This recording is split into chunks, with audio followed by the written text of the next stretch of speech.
அணி திரள்வோம் இறை மக்களே, அன்பில் வாழ்வோம் ஓர் குலமாய். அனைத்தும் படைத்து அழைத்து காக்கும் அன்பு தெய்வம் அழைக்கின்றார். இதோ ஆண்டவர் தம் புனிதர்கள் அனைவரோடு வருவார். அந்நாளில் பேரொளி தோன்றும். தந்தை மகன் தூய ஆவியாரின் பெயராலே நம் ஆண்டவராம் இயேசு கிறிஸ்துவின் அருளும் கடவுளின் அன்பும் தூய ஆவியாரின் அன்புறவும் உங்கள் அனைவரோடும் இருப்பதாக.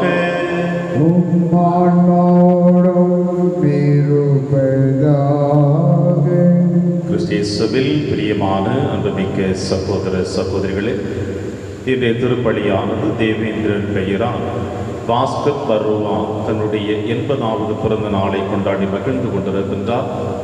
இறைவன் இவரை நிறைவாக ஆசீர்வதித்து இவருடைய உடல் உள்ள ஆன்ம நலனுக்காகவும் கடந்த கால வருடம் முழுவதுமாக இறைவன் அவரோடு பயணித்ததற்கு நன்றியாகவும் புதிய ஆண்டிலே அடியெடுத்து வைத்திருக்கின்ற அவருடைய எண்ணங்களையும் மேற்கங்களையும் இறைவன் ஆசீர்வதித்து புனிதப்படுத்தி வழிநடத்தபடியாகும் திருப்பலியிலே மன்றாடுவோம். திருப்பலி ஒப்பு கொடுக்க தகுதி பெறும் நம்முடைய பாவங்களை ஏற்று மனம் வருந்துவோம். இறைவனின் மன்னிப்பை பெறுவோம். எல்லாம் அல்ல இறைவனிடமும் சகோதர சகோதரிகளை உங்களிடமும் நான் பாவி என ஏற்றுக்கொள்கின்றேன். ஏனெனில் என் சிந்தனையாலும் சொல்லாலும் செயலாலும் கடமையில் தவறியதாலும் பாவங்கள் பல செய்தேன். என் பாவமே என் பாவமே என் பெரும் பாவமே. ஆகையால் இப்போது கன்னியான புனித மரியாவையும் வானதூதர் புனிதர் அனைவரையும் சகோதர சகோதரிகளே உங்களையும் நம் இறைவனாகிய ஆண்டவரிடம் எனக்காக வேண்டிக் கொள்ள மன்றாடுகின்றேன். எல்லாம் அல்ல இறைவன் நம் மீது இரக்கம் வைத்து நம் பாவங்களை மன்னித்து நம்மை நிலை வாழ்வுக்கு அழைத்து செல்வராக. ஆமென். ஆண்டவரே இரக்கமாயிரும். ஆண்டவரே இரக்கமாயிரும். கிறிஸ்துவே இரக்கமாயிரும். கிறிஸ்துவே இரக்கமாயிரும். ஆண்டவரே இரக்கமாயிரும். ஆண்டவரே இரக்கமாயிரும். மன்றாடுவோமாக. இறைவா, ஒரே திருமகன் வழியாக நீர் எங்களை புது படைப்பாக்கியுள்ளே. இரக்க செயல்களும் திருமகனின் வருகை ஆகியவற்றை முன்னிட்டு எங்களை கனிவுடன் கண்ணோக்கியறணும்.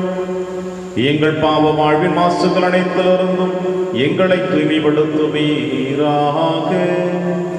உம்மோடும் தூயாவியாரின் ஒன்றைப்பில் இறைவனாய் என்றென்றும் வாழ்ந்து ஆட்சி செய்கிறீர்கள் ஆண்டவர் இயேசு கிறிஸ்து வழியாக உம்மை மன்றாடுகின்றோம்.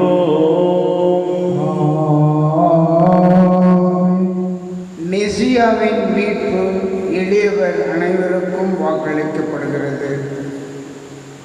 இறைவாக்கினர் செப்பனியா நூலில் இருந்து வாசகம். பிரிவு 3 உட்பிரிவு 1, 2 மற்றும் 9 முதல் 13 முடிய.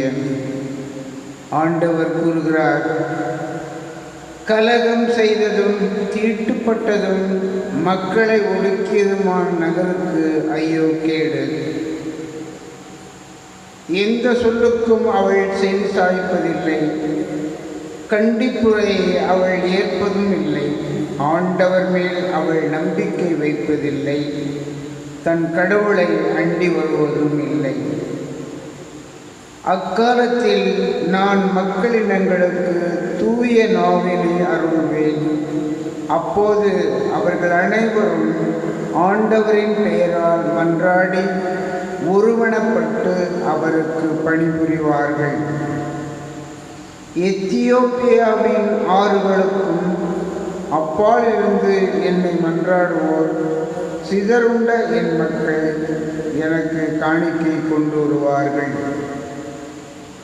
எனக்கு எதிராக எழுந்து நீ செய்த குற்றங்களை முன்னிட்டு அந்நாளில் அவமானம் அடைய மாட்டார். ஏனெனில் அப்பொழுது இருமாப்புடன் அக்களித்திருப்போரை முன்னிடமிருந்து அகற்றி விடுவேன். இனி ஒருபோதும் எனது திருமலையை செருக்கு அடைய மாட்டாய். ஏழை எளியோரை உன் நடுவில் நான் விட்டு வைப்பேன். அவர்கள் ஆண்டவரின் பெயரில் நம்பிக்கை கொள்வார்கள். இஸ்ரேலில் எஞ்சியிருப்போர் கொடுமை செய்ய மாட்டார்கள். வஞ்சகம் பேச்சு அவர்களது வாயில் வராது. அச்சுறுத்துவார் யாருமின்றி அவர்கள் மந்தை போல் மேய்ந்து இளைப்பாறுவார்கள். இது ஆண்டவர் வழங்கும் அருள்வாக்கு. இறைவனுக்கு நன்றி. பதிலுரை பாடல் பல்லவி. இந்த ஏழை கூவி அழைத்தான், ஆண்டவர் அவனுக்கு செவி சாய்த்தார்.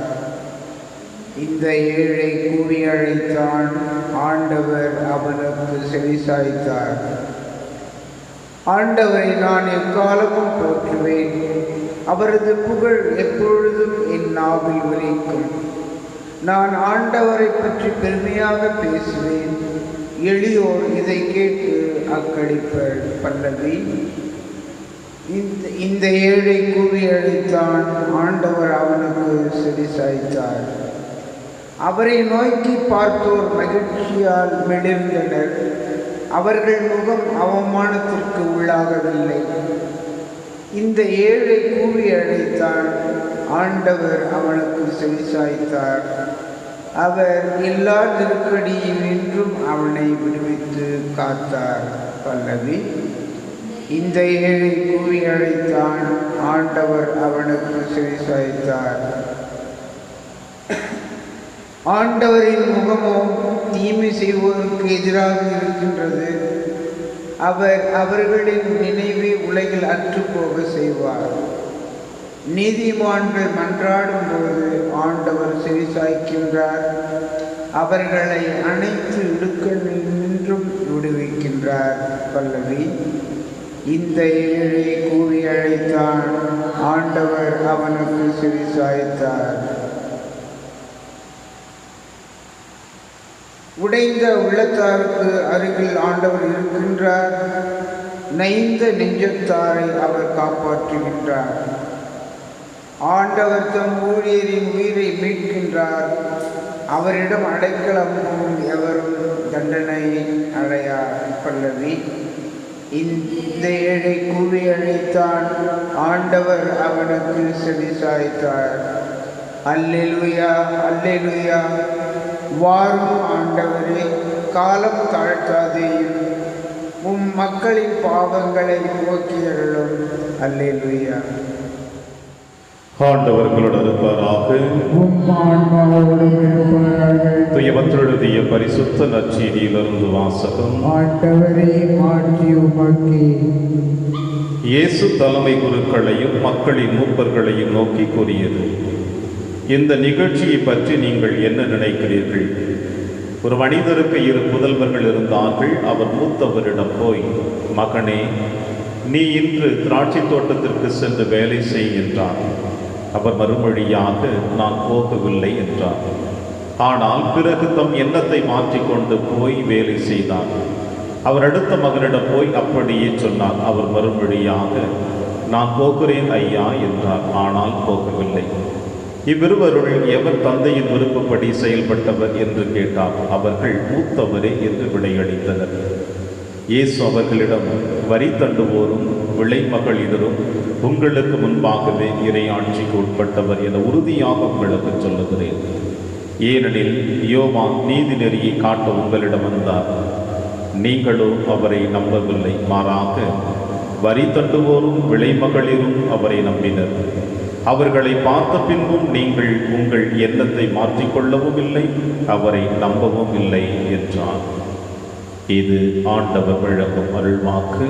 கிறிஸ்துவே, உமக்கு புகழ்.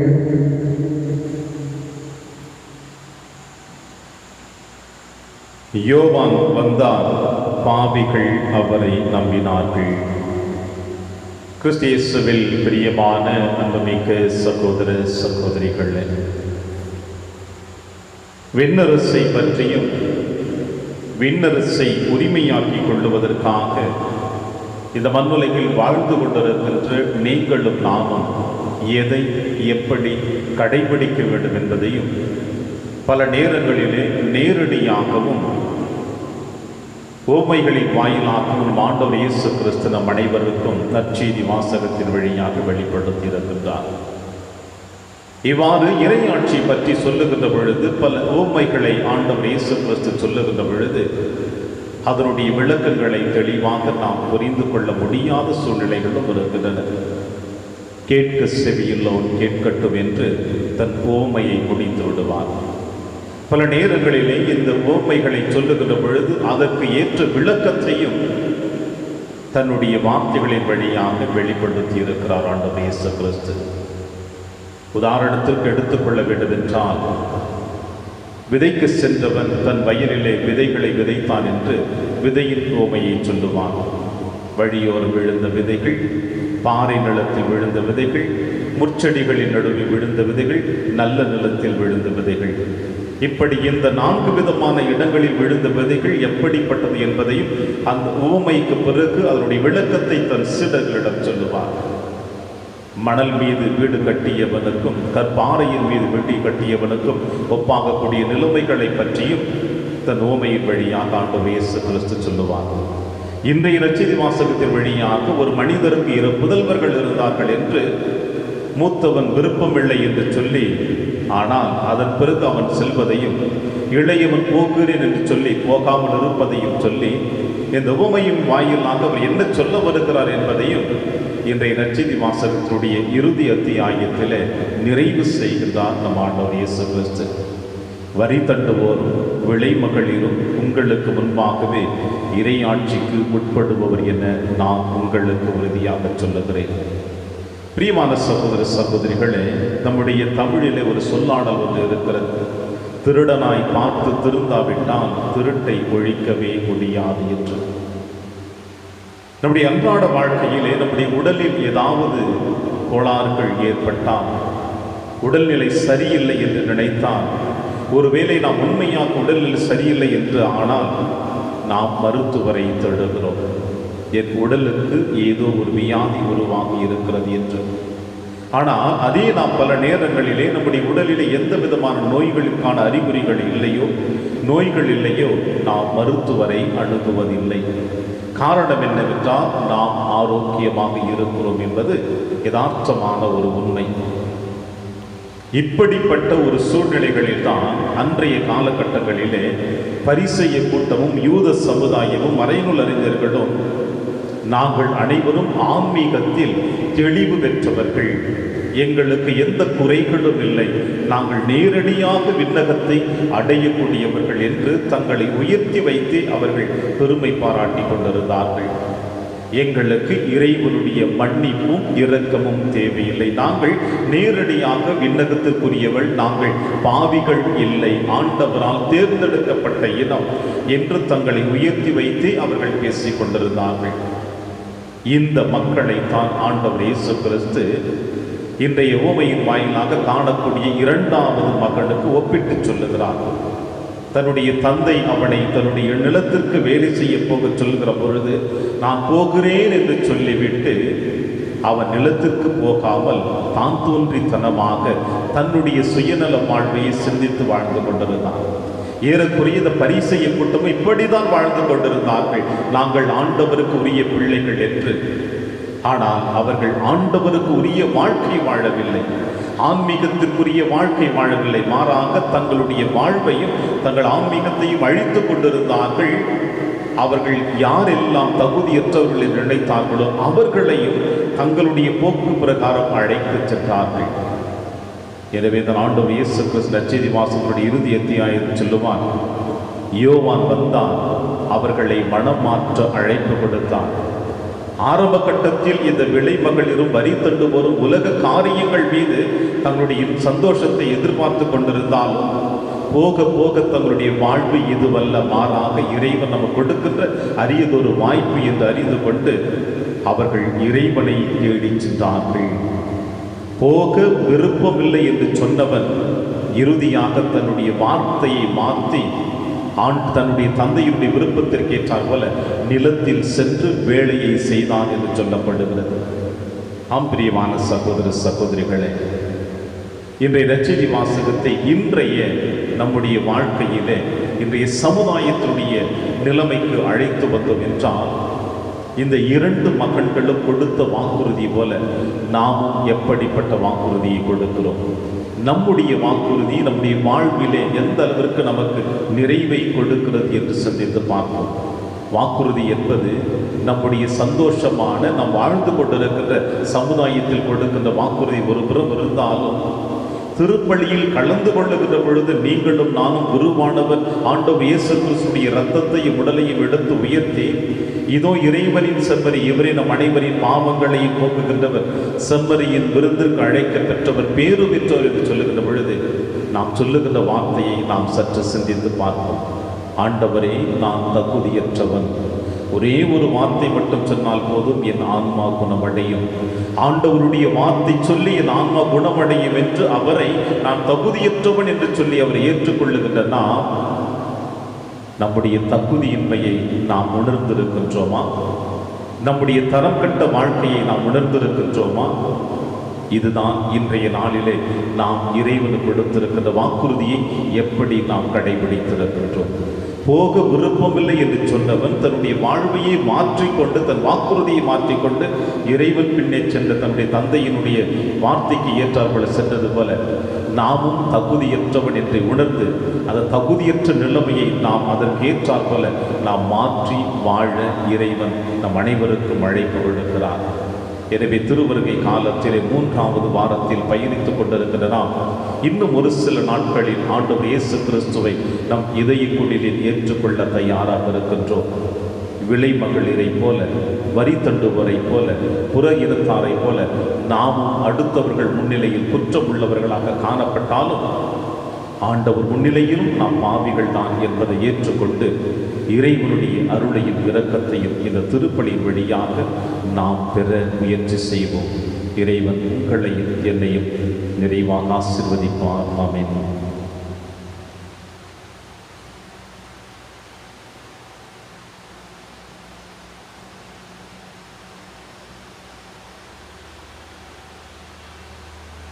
ஆண்டவரே, அனைத்துலகின் இறைவா, நீர் வாழ்த்து பெறுவீராக. ஏனெனில் உமது வல்லமையிலிருந்து நாங்கள் இந்த அப்பத்தை பெற்றுள்ளோம். நிலத்தின் விளைவு மனித உழைப்பில் பயணமானது அப்பத்தை வகுப்பு கொடுக்கின்றோம். இது எங்களுக்கு வாழ்வளிக்கும் அப்பமாக மாறும். இறைவன் என்றென்று வாழ்த்து பெறுவாராக.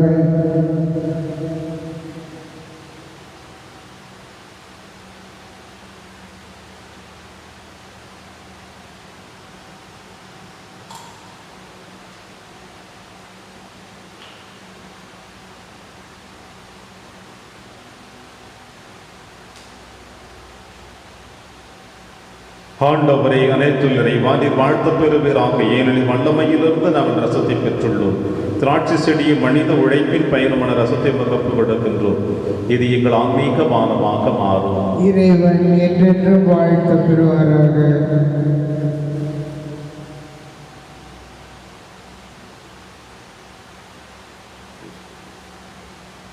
சகோதர சகோதரிகளை, என்னுடையது உங்களுடையதுமான இப்பலி இல்லாமல தந்தையாக இறைவனுக்கு ஏற்றதாகும்படி செவியுங்கள்.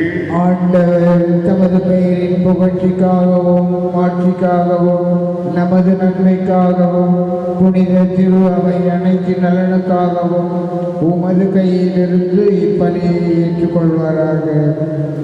ஆண்டவரே, எங்கள் தாழ்மையான வேண்டுதல்களும் காணிக்கைகளும் உமக்கு மனநிறைவை அளிக்க உம்மை வேண்டுகின்றோம். உம்மிடம் அன்றாடும் போதுமான தகுதியற்ற எங்களுக்கு உமது அருளினால் உமது இரக்கத்தின் பாதுகாப்பை அருள்வீராக. எங்கள் ஆண்டவராகிய கிறிஸ்து வழியாக உம்மை மன்றாடுகின்றோம்.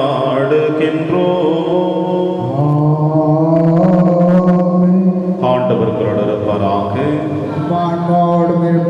இதயங்களை மேலே எழுப்புங்கள். ஆண்டவரிடம் எழுப்பியுள்ளோம். ஆண்டவருக்கு நன்றி கூறுவோம். அது தகுதியும் நீதியுமானது. ஆண்டவரே, தூயவரான தந்தையை என்றும் உள்ள இல்லாமல்ல இறைவா, எங்கள் ஆண்டவராகிய கிறிஸ்து வழியாக என்னாலும் எவ்விடத்திலும் நாங்கள் உமக்கு நன்றி செலுத்துவது மெய்யாகவே தகுதியும் நீதியுமாகும், எங்கள் கடமையும் மீட்புக்குரிய செயலுமாகும். கிறிஸ்து தம்மையை தாழ்த்தி உடலெடுத்து முதல் முறை வந்த பொழுது தொடக்கத்திலிருந்து நீர் வகுத்த திட்டத்தை நிறைவேற்றி முடிவில்லா மீட்பின் வழியை மீண்டும் எங்களுக்கு திறந்து வைத்தார். எனவே அவர் மறுமுறைத்த மாண்புக்கு உரிய மாட்சியுடன் வரும் பொழுது இறுதியில் வெளிப்படும் நீர் வாக்களித்த மீட்பை உமது கொடை என பெற்றுக்கொள்வோம். அதையே நாங்கள் இப்பொழுது வெளிப்பாயிருந்து துணிவுடன் எதிர்பார்த்திருக்கின்றோம். ஆகவே வானக தூதர் முதன்மை வானக தூதரோடும் அரியணையில் அமர்வோர் தலைமை தாங்குவோரோடும் வான்படைகளின் அணிகள் அனைத்தோடும் சேர்ந்து நாங்கள் உமது மாட்சியை புகழ்ந்து பாடி முடிவின்றி சொல்லுவதாவது: தூயவர் தூயவர் தூயவர், வான்படைகளின் கடவுளாம் ஆண்டவர், விண்ணகமும் மன்னகமும் உமது ஆட்சியால் நிறைந்துள்ளன. உன்னதங்களிலே ஓசன்னா. ஆண்டவர் பெயரால் வருகிறவர் ஆசி பெற்றவர். உன்னதங்களிலே ஓசன்னா. ஆண்டவரே, நீர் மெய்யாகவே தூயவர், தூய்மை அனைத்திற்கு முற்றாகவே உடைய ஆவியை பொழிந்து இக்காணிக்கைகளை தூய்மைப்படுத்த உம்மை வேண்டுகிறோம். இவ்வாறு எங்கள் ஆண்டவர் இயேசு கிறிஸ்துவின் உடலும் இரத்தமுமாக எங்களுக்கு இவை மாறுவனவாகும். அவர் பாடுபட உளங்கணிந்து தம்மை கையளித்த போது அப்பத்தை எடுத்து நன்றி செலுத்தி அதை பிட்டு தம் சீடருக்கு அளித்து அவர் கூறியதாவது: அனைவரும் இதிலிருந்து பெற்று உண்ணுங்கள், ஏனெனில் இது உங்களுக்காக கையளிக்கப்படும் என் உடல்.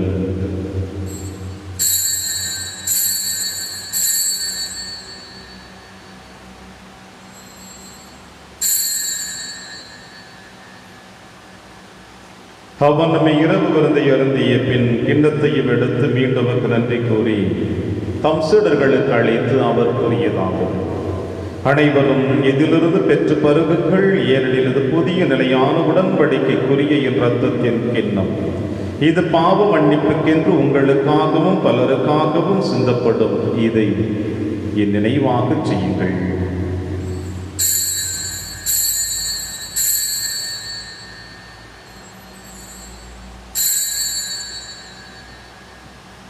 நம்பிக்கையின் மறைபொருள். ஆண்டவரே, நீர் வருமளவும் உமது இறப்பினை அறிக்கையிடுகின்றோம், உமது உயிர்ப்பினையும் எடுத்துரைக்கின்றோம். ஆகவே ஆண்டவரே, நாங்கள் கிறிஸ்துவின் இறப்பினையும் உயிர்ப்பினையும் நினைவு கூர்ந்து வாழ்வதரும் அப்பத்தையும் இப்பளிக்கும் கிண்ணத்தையும் வகுப்பு கொடுக்கின்றோம். உம் திருமண் என்பவருக்கு ஒழிய புரிய தகுந்தவர்களினை எங்களை ஏற்றுக்கொண்டீர், எனவே உமக்கு நன்றி செலுத்துகின்றோம்.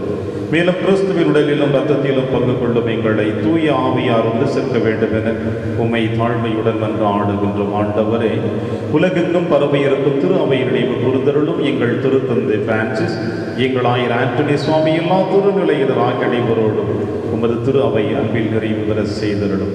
மேலும் உயிர்த்தெழும் எதிர்நோக்குடன் துயில் கொள்ளும் எங்கள் சகோதர சகோதரிகளையும் இறந்தோர் அனைவரையும் இரக்கத்துடன் நீவு கூர்ந்து திருமுக ஒளியில் ஏற்றருளும். எங்கள் அனைவர் மீதும் இரக்கமாயும்.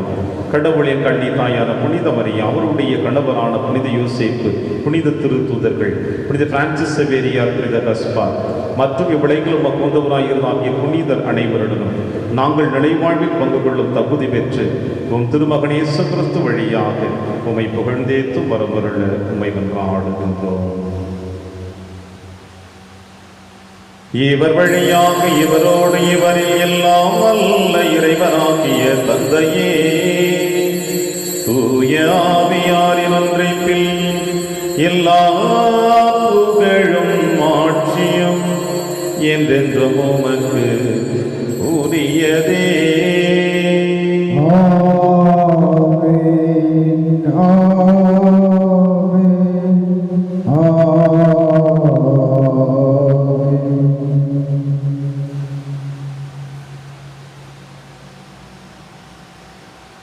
மீட்பரின் கட்டளையால் கற்பிக்கப்பட்டு இறை படிப்பினையால் பயிற்சி பெற்று நாம் அனைவரும் துணிந்து சொல்வோம். விண்ணுலகில் இருக்கிற எங்கள் தந்தையே, உமது பெயர் தூயது என போற்ற பெறுக. உமது ஆட்சி வருக. உமது திருவுளம் விண்ணுலகில் நிறைவேறுவது போல மண்ணுலகிலும் நிறைவேறுக. எங்கள் அன்றாட உணவை இன்று எங்களுக்கு தாரும். எங்களுக்கு எதிராக குற்றம் செய்வோரை நாங்கள் மன்னிப்பது போல எங்கள் குற்றங்களை மன்னியும். எங்களை சோதனைக்கு உட்படுத்தாதேயும், தீமையிலிருந்து எங்களை விடுவித்தருளும். ஆண்டவரை, தீமை அனைத்திலும் இருந்து எங்களை விடுவித்து எங்கள் வாழ்நாளில் அமைதியை கனிவுடன் அருளும் மன்றாடுகிறோம். உமது இரக்கத்தின் உதவியால் நாங்கள் பாவத்திலிருந்து எப்பொழுதும் விடுதலை பெற்று யாதொரு கலக்கமும் என்று நலமாய் இருப்போமாக நாங்கள் எதிர்நோக்கி இருக்கும் பேரின்பத்திற்காகவும் மீட்பராக இயேசு கிறிஸ்து வருகைக்காகவும் காத்திருக்கின்றோம். ஏனெனில் ஆட்சியும் வல்லமையும் ஆட்சியும் என்றென்றும் உமதே. ஆண்டவரே இயேசு கிறிஸ்துவை, அமைதியை உங்களுக்கு விட்டுச் செல்கிறேன், அமைதியை உங்களுக்கு அளிக்கிறேன் என்று உம் திருத்துதர்களுக்கு வழிதீரேன். எங்கள் பாவங்களை பாராமல் திரு அவையின் நம்பிக்கையை கண்ணோக்கி உமது திருவுளத்திற்கு ஏற்பதற்கு அமைதியை மற்றும் அளித்தொள்வீராக என்று வாழ்ந்து ஆட்சி செய்கின்றவர் நீரே. ஆண்டவருடைய அமைதி உங்கள் அனைவரோடும் என்று இருப்பதாக, ஒருவருக்கொருவர் உறவின் வாழ்த்தை அறிவித்து மகிழ்வோம். சமாதானம்.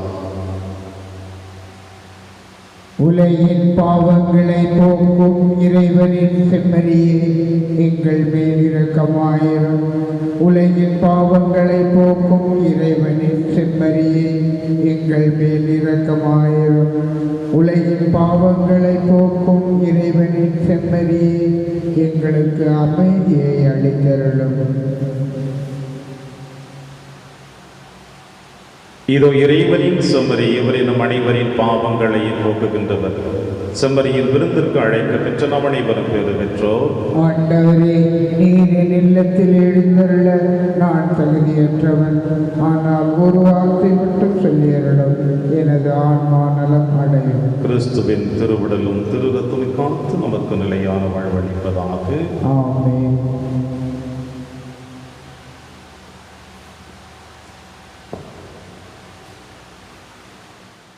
கிறிஸ்துவின் ஆன்மாவே என்னை புனிதமாக்கும். கிறிஸ்துவின் திருவுடலே என்னை மீட்டருளும்.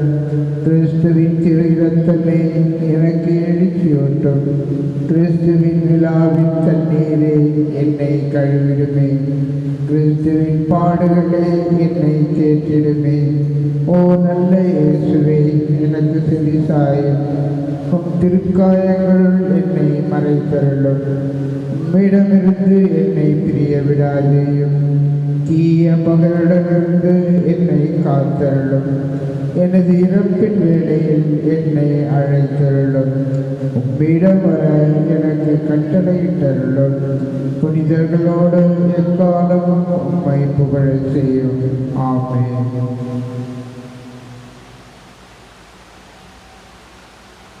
தம் வருகைக்காக விரும்பி காத்திருக்கும் அனைவருக்கும் நீதியுள்ள நடுவர் நீதியின் வெற்றி வாக்கையை தருவார். நன்றி கூறி மன்றாடுவோமாக. ஆண்டவரே, ஆன்ம உணவினால் நிறைவு பெற்ற நாங்கள் உம்மை தாழ்மையுடன் வேண்டுகின்றோம். இம்மறை நிகழ்வுகளில் பங்கேற்பதால் நாங்கள் இவ்வுலக பொருட்களை ஞானத்துடன் மதிப்பீடு செய்யவும் விண்ணகத்துக்கு உரியவற்றை பற்றி கொள்ளவும் எங்களுக்கு கற்றுத்தருவீராக. எங்கள் ஆண்டவராகிய கிறிஸ்து வழியாக உம்மை மன்றாடுகின்றோம்.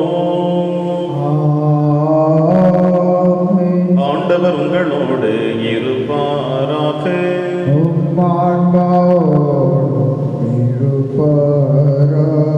எல்லாம் வல்ல இறைவன் தந்தை, மகன், தூயாவியார் உங்கள் அனைவரையும் நிறைவாக ஆசீர்வதிப்பாராக. சென்று வாழுங்கள், திருப்பலி நிறைவேறிற்று.